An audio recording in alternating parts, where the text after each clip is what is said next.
Hello. Good day, good people. I'm gonna share with you what is the number one job that gave you to do on earth. I'm gonna share with you how can you maintain that job, and I'm gonna share with you the result that you can get from maintaining that job so that we can stay around for the amount of time that God wants us to stay around. Regardless of how many jobs we work, some of us work many jobs, maybe one, maybe two, maybe three. The number one job that God gave us to do on earth is to take care of ourselves. I have a saying that says self-care is health-care. Based on how you take care of yourself, that's the healthier you're going to be. I was watching a video last night and I was listening to a young rapper, and they asked him a question. They said, what is the number one thing that you look for or you expect each day?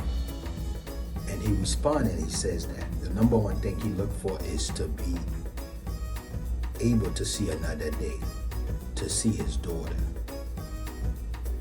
to stay alive and not die. And I understand where he's coming from. He's a rapper. It's a risky thing. People envy you. At any moment, somebody can kill you. Why would I want to do something that is risky, where I can die from it, instead of taking care of my health? So if being a rapper is risky, it's like risking my life, then I don't want to do it. I would rather do something else where I'm safe. I took care of a gentleman the other day, and when he came here, the reason why he's here at the hospital is not what the doctor ordered for him. And when I explained to him, I said, well, they made a mistake. Your complaint is what you're complaining about. It's not what they ordered. This is what they're supposed to order. And he said, oh man, I can't believe that. I'm like, well, it happens all the time. Doctors make mistakes. He's like, well, that's their job. I'm like, well, listen, you cannot live your life. You cannot trust your life in doctors' hands. You cannot trust your life in people's hands. You gotta be your own doctor. You gotta be the number one person that knows that my health matters. In the few weeks that I've been working, we lost two young men of heart attacks in the emergency room, in the trauma room. And they were both, one was 32 and the other one was 33. Died of heart attack. Young black man. And it was sad, because that day when I had that young man that came and he was here for pain in his leg, and I was trying to explain to him that because the pain traveled, there's a possibility that you might have a blood clot in your leg, because I myself at a very young age had a blood clot in my lungs, was hospitalized for 2 weeks, and I had to be on medication for 6 months, so that I can get rid of the blood clot that I had in my lungs, and so that it doesn't travel and kill me. That was the moment that he opened up and told me he worked with someone at the airport. While they finished unloading the plane, they were about to go inside. The person, young black man, collapsed and died. He was 40 years old. This could have been me. I understand that, because when I had the blood clot in my lungs, I was 28 years old.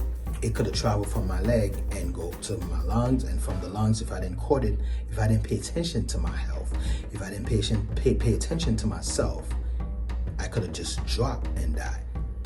How did I know that I had the blood clot in my lungs? I was on my way to Manhattan. There's an escalator that I usually run up, because back then I was very fit. I was very in shape. That day when I ran up the escalator, after I finished, I felt like I was gonna pass out. I couldn't breathe. that was an escalator that I did every day because I had to go up to the city to get my son from school. That day when I did it, I couldn't breathe. I automatically knew something. There was a change in the body. There was a change in my physicality. So went home. I was out of breath, couldn't breathe. And my family forced me to go to the emergency room. I didn't want to go to the emergency room. But I said, you know what? I'm gonna go. When I got there, after they did all the exams, they found out I had a blood clot in my lungs. When the doctor came and told me, you have a blood clot in your lungs, you're gonna have to stay here so we can. And because of the size or whatever it is, we're gonna have to give you not just Coumadin, but we have to give you an IV drip for 2 weeks to get rid of it from your system. And also you're gonna have to go home with medication. That's what I did. That young man that died at the airport at 40, that young man started dying at a very early age. That was not the time that he died. He just that he didn't pay attention to his health. How do I know? There's always signs. Your body always gives you signs.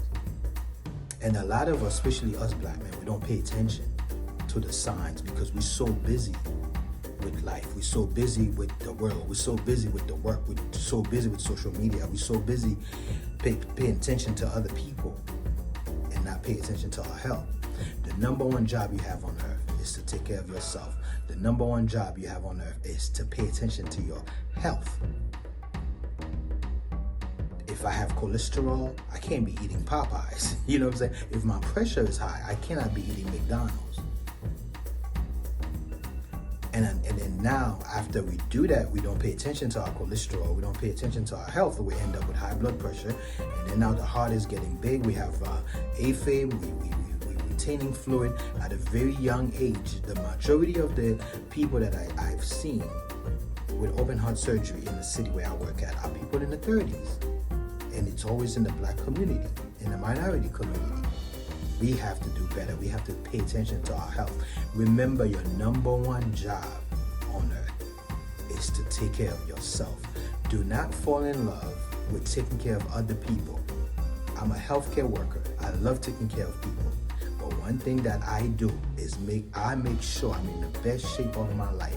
I make sure my mind is straight. I make sure that I'm not sleeping on my body. I'm not sleeping on myself. I can't be sleeping on myself and I'm so sharp with other people. Like when I come here, I come to work, my managers, everybody know I'm ready. I come in ready. So why would I come here to take care of people and I'm ready? But when it comes to myself, I'm not ready. The little bit of time that I have, I will go to the gym. I'm gonna take care of myself. The little bit of time that I have, if I know this food is not good for me, I'm not gonna eat it. If I know smoking is not good for me, I'm not gonna smoke because I'm trying to protect my lungs. If I know that taking drugs is gonna take me to a point where I might end up with a heart attack because that drug might kill me, or weed, whatever it is, I'm not gonna do it. Because the number one job I have to do on earth is taking care of myself. And if I don't do it, I think God will be mad at me. I don't want God to be mad at me. Maybe for other things, but not the self. My purpose on earth is to continue to heal, continue to grow, continue to encourage people to do better with their health, to encourage people, to motivate them, to empower people with health. Because it's not even about going to the gym and be physical, work on your physique. It's not even about that. It's the choices that we make. It's how much attention do we pay to ourselves. And if we don't know, do we ask questions? And when you know, what do you do with the knowledge that you have? When you know better, you do better.